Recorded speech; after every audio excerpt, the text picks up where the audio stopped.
Европската комисија ја повика Полска да го почитува владењето на правото, откако владата воведе реформи во правниот систем на државата. Европските институции ги критикуваа измените во работењето на Уставниот суд, а најави истраги за реформите во законот за медиуми. Преговорите за решавање на спорните прашања засега не даваат резултати. И покрај нашите големи напори, не успеавме да најдеме решение за главните проблеми. Составот на Уставниот суд, највисокото судско тело во Полска, објавувањето и почитувањето на пресудите и реформите во функционирањето на судот преку закон кој не е во согласност со Уставниот судски акт.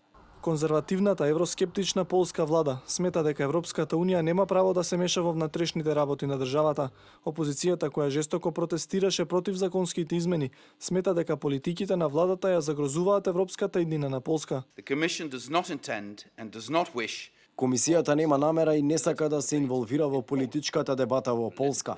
Политичките прашања во Полска се работа на полските политичари, не на Европската комисија. Нашата работа е зачувување на владењето на правото, што е во согласност со нашите обврски од европските договори. Сакаме да охрабриме напредок и да ја помогнеме на Полска да најде брзи и ефикасни решенија.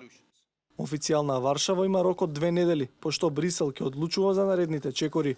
Можна санкција и укинување на правото на глас на Полска во рамки на Европската унија. Некои од земјите членки предлагаат и намалување на европскиот буџет и фондови наменети за Полска.